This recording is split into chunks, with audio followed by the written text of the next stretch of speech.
Hello दोस्तों, स्वागत है आप सबका आपके चैनल जी जायसवाल अद्भुत ज्ञान गंगा में। दोस्तों, आज की हमारी कहानी है 7 भाई और 1 बहन। दोस्तों, आइए हम आगे बढ़ते हैं। आगे बढ़ने से पहले आप इस चैनल में नए हैं तो प्लीज़ इसे सब्सक्राइब कर लेना। वीडियो को अंत तक देखिए। हमारा यह वीडियो आपको कैसा लगा कमेंट बॉक्स में ज़रूर बताइए। आइए अब हम आगे चलते हैं। दोस्तों, पुराने ज़माने की बात है। एक गांव में परिवार रहता था। उसमें 7 लड़के और 1 लड़की रहती थी। माता पिता जल्द ही गुजर गए तो बच्चों ने भी जल्दी ही व्यवहारिक काम सीख लिया। शुरू में सबको गुजारा चलाने में काफ़ी परेशानी आई, लेकिन समय के चलते सब कुछ आसान होने लगा। उस समय समाज के पुरुषों का काम जंगली जानवरों का शिकार करना और औरतों का काम सिर्फ घर के कामकाज करना और बच्चों को संभालना होता था। ऐसे ही दिन गुजरने लगे। एक दिन की बात है, 7 भाई जंगल को गए थे। शाम होने चली थी। बहन सबके लिए खाना बना रही थी। जब वह सब्जी के लिए हरी साग काट रही थी, चाकू की तेज धार से उसकी एक उंगली कट गई। कटी उंगली से खून की धार बहने लगी। उसने सोचा, यदि भाइयों ने देखा तो वे बड़े दुखी हो जाएंगे। मुझे उन्हें यह बात नहीं बतानी चाहिए। उसने बहते खून को अपने ओढ़नी से पोंछना चाहा, किंतु लगा कि उसके भाई देख लेंगे। फिर उसने दीवार पर पोंछना चाहा, फिर लगा यहाँ तो और अच्छी तरह से दिखाई देगा। वह बेचैन होकर इधर उधर घूमने लगी। कोई ऐसी जगह नहीं मिली जहां उसका बहता खून भाइयों की दृष्टि से बच सके। अंत में कोई उपाय न देखकर उसने उसी साग से पोंछ लिया जिसकी वह सब्जी बनाने जा रही थी। शाम को भाई जंगल से वापस आए। बहन ने खाना परोसा। आज सातों को साग बहुत स्वादिष्ट लगा। सातों अपनी उंगलियां चाटते रह गए। बहन की पाक कला की तारीफ की। अपनी तारीफ सुनकर बहन भी खुशी से फूली नहीं समाई। दिन भर के थके होने के कारण सातों भाई जल्दी सो गए। अगली सुबह रोज की तरह खा पीकर सातों भाई जंगल की ओर निकल पड़े। जब शिकार तलाशते तलाशते थक गए, सभी एक पेड़ की छांव में बैठकर आराम करने लगे। बातों बातों में रात के भोजन में बहन के द्वारा बनाई गई साग की चर्चा होने लगी। सब कह रहे थे कि इतनी स्वादिष्ट साग की सब्जी आज तक नहीं खाई थी। सब ने तय किया कि आज इसके बारे में बहन से जरूर पूछेंगे और जान लेंगे कि साग में उसने क्या क्या मिलाया था।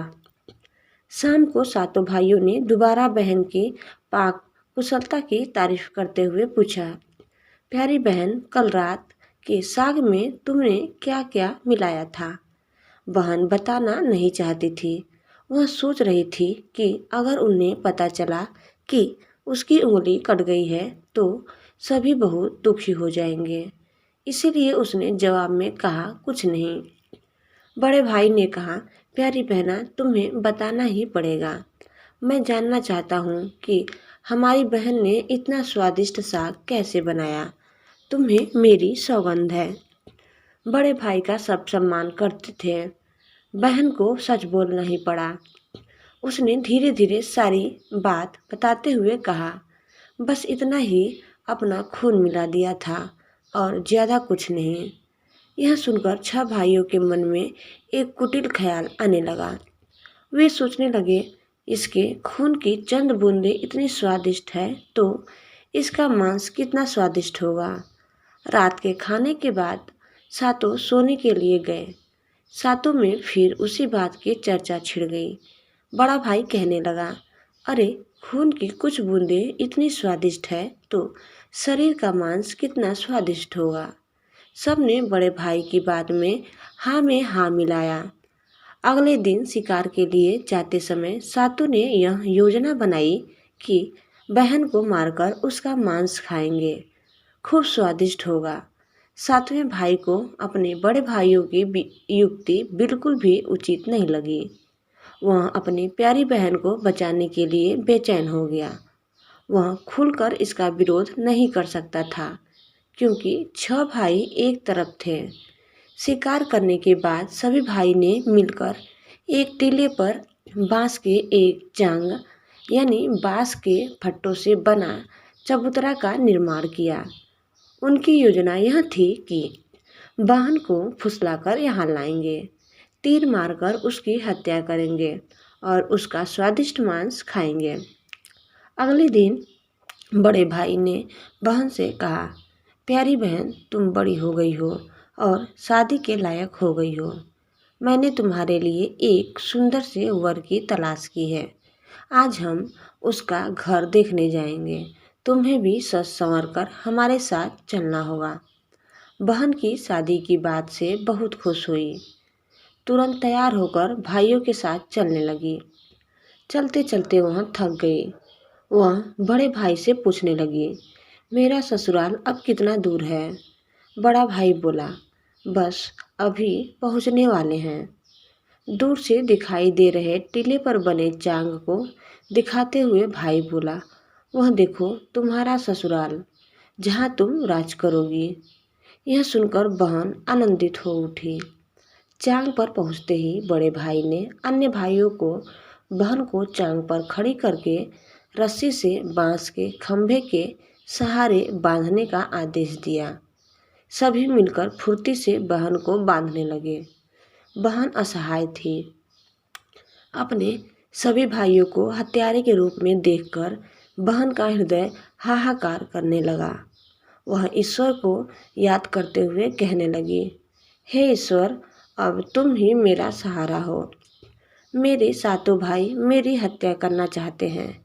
इनमें से एक भी ऐसा नहीं है जिसके दिल में मेरे लिए दया और प्रेम है। अपनी बहन की बातों में सातवां भाई द्रवीभूत हो गया। बहन की पुकार पर वह तड़प कर रह गया, पर 6 भाइयों का प्रतिवाद करने का साहस नहीं जुटा पाया।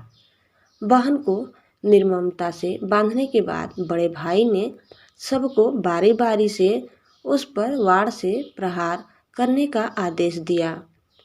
बड़ा भाई हाथों में धनुष बाढ़ लेकर जब प्रहार करने को तैयार हुआ, तब बहन भाई के सामने हाथ जोड़कर करुण स्वर में गाने लगी, मारो मारो भैया, छाती में लक्ष्य करके, भैया छाती में लक्ष्य करके। तुम्हारा तीर तुम्हारा धनुष जंगल को जाएगा भैया। मारो मारो भैया, छाती में लक्ष्य करके, छाती में लक्ष्य करके, भैया छाती में लक्ष्य करके। भाई ने कठोरता दिखाते हुए तीर चलाया, पर उसका निशाना विफल हो गया। इसके बाद दूसरा भाई तीर मारने को तैयार हुआ। बहन ने उसके आगे भी हाथ जोड़कर वही करुणा गीत दोहराया। उसका भी निशाना चूक गया। इसी तरह सभी भाइयों ने बारी बारी बहन की छाती को लक्ष्य करके तीर मारने की कोशिश की। बहन हर बार यही गीत दोहराती रही। 6 भाई लक्ष्य भेद करने में असफल रहे। अब सातवें की बारी थी। 6 भाई उसे कहने लगे, पूरी ताकत से तीर चलाना, बहन को एक ही बार में ढेर करना। यदि तुम्हारा निशाना चूक गया तो तुम जिंदा नहीं बचोगे। हम सब मिलकर तुम्हें मार देंगे। बहन ने छोटे भाई की जान खतरे में पड़ते देखा। उसने अपनी जान न्यौछावर करके उसे बचाने का निश्चय किया। वह ईश्वर से प्रार्थना करने लगी, हे ईश्वर, मेरे भाई को तीर मेरी छाती भेदने में सफल हो जाए। वह करुण गीत गाने लगी, मारो मारो भैया, छाती में लक्ष्य करके, भैया छाती में लक्ष्य करके, मेरा तीर मेरी छाती भेद जाए। मारो मारो भैया, छाती में लक्ष्य करके, भैया छाती में लक्ष्य करके। छोटे भाई ने तीर चलाया। उसका तीर बहन के मर्म पर जा लगा। वह दर्द से तड़प उठी। कुछ देर छटपटाने के बाद उसके प्राण परेख उड़ गए। वह निष्पन्द हो गई। अपनी कुटिल योजना सफल होने पर 6 भाइयों की बांधें मिल गई। सातों ने मिलकर मृत बहन का शरीर चांग से नीचे उतारा। 6 भाइयों ने मिलकर बहन के शरीर की बोटी बोटी काट डाली। बड़े भाई ने सातवें को जंगल से लकड़ी और पानी लाने का आदेश दिया। छोटा भाई पानी और लकड़ियों के साथ साथ कुछ मछली और केकड़े ले आया। वह अंदर अंदर बहुत व्यवस्थित था। उसके भाई बहन का मांस बड़े चाव से पका रहे थे। वह अपनी प्यारी बहन का मांस नहीं खा पाएगा। अगर नहीं खाएगा तो अन्य भाई उसे गाली देंगे। उसने मांस बनाते समय चुपके से अपने साथ लाई मछलियाँ और केकड़े को आग में दे दिया और अपना खाना जुगाड़ किया। चावल और मांस तैयार हो गया। जमीन पर केले के पत्ते बिछाकर उसमें सबके लिए खाना परोसा गया। छोटे भाई ने पहले ही अपने बैठने के स्थान पर एक छोटा गड्ढा खोद रखा था। उसने अपनी पत्तल में परोसे गए नरम मांस को चुपके से गड्ढे में डाल दिया और मछली भात खाने लगा। अन्य भाई बहन की हड्डियां चबाने लगे।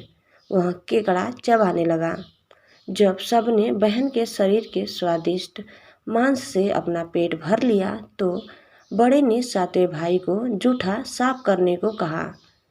उसने बहन की बची खुची हड्डियां और शरीर के अन्य भाग जैसे सिर, नाखून, पंजे आदि सभी इकट्ठा करके उसी गड्ढे में डाल दिया और मिट्टी से ढक दिया।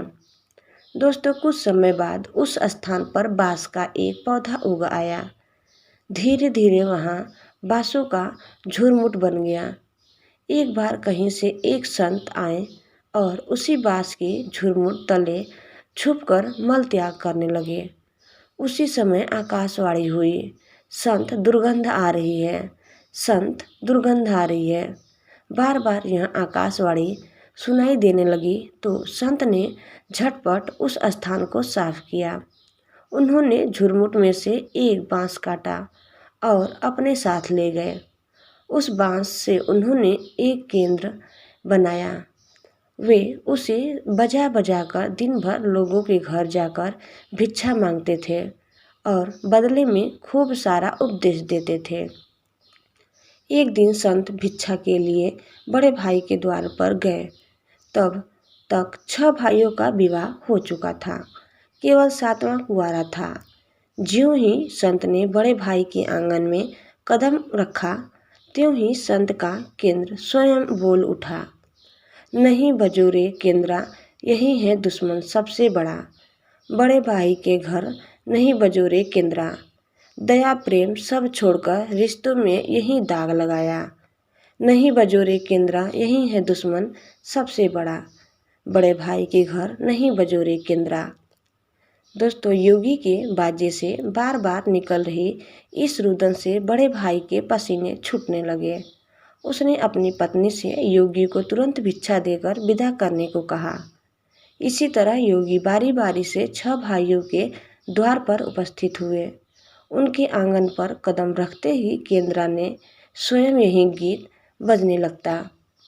उन्होंने भी अपनी पत्नी को तुरंत ही कुछ भिक्षा देकर विदा करने को कहा।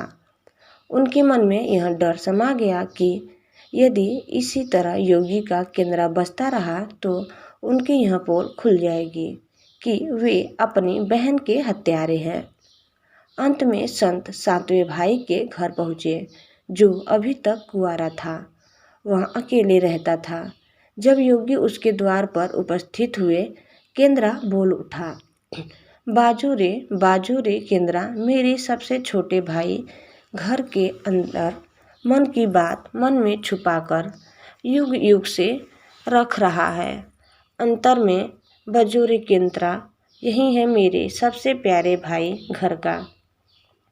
योगी के केंद्रा से प्यारा और दिलचस्प गीत बजते सुनकर छोटे भाई ने उन्हें सम्मान के साथ अपने घर में बैठने के लिए आसन दिया। तांबुल पान और जलपान से उनका सत्कार किया। इसके बाद केंद्रा के विषय में चर्चा हुई। योगी ने केंद्रा की जन्म कहानी सविस्तार सुनाई। छोटे भाई ने उस केंद्रा को उसे देने की प्रार्थना की तो योगी ने उसे छोटे भाई को सौंप दिया। योगी के चले जाने के बाद छोटे भाई ने केंद्रा को अपने बिस्तर के सिरहाने की तरफ एक साफ सुथरे स्थान पर धूप दीप जलाकर सम्मान के साथ रखा। कुछ दिनों बाद छोटे भाई के घर में कुछ परिवर्तन दिखाई देने लगे। जब भी वह काम से लौटकर घर आता, सारा घर साफ सुथरा पाता। जब रोज रोज यही बात दोहराने लगी तो छोटे भाई ने अपनी भाभीयों के घर जाकर पूछा, मेरी गैर हाजिरी में आप लोग मेरा घर साफ करते हैं क्या? जवाब में सभी ने दिया, हमें अपने घर के कामकाज से फुर्सत नहीं है, तुम्हारा घर कैसे साफ करती? छोटे भाई ने निश्चय किया कि आज वह छुपकर देखेगा कि उसका घर कौन साफ करता है। वह घर के कोने में छुप गया। घर सुनसान होते ही स्थापित केंद्र से उसकी बहन की शक्ल की एक लड़की निकली। घर का सारा काम किया और फिर उस केंद्र में समा गई। छोटे भाई ने यह बात अपनी बड़ी भाभी को बताई।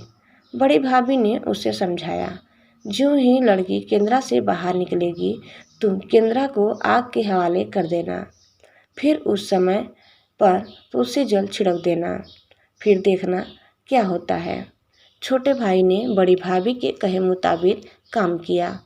उसने लड़की के निकलते ही केंद्र को आग में डाल दिया और लड़की पर पवित्र तुलसी जल का छिड़काव किया। तुलसी जल के स्पर्श से वह मानव रूप में आई। भाई ने देखा यह तो उसकी प्यारी बहन है। उसने अपनी बहन को गले से लगा लिया।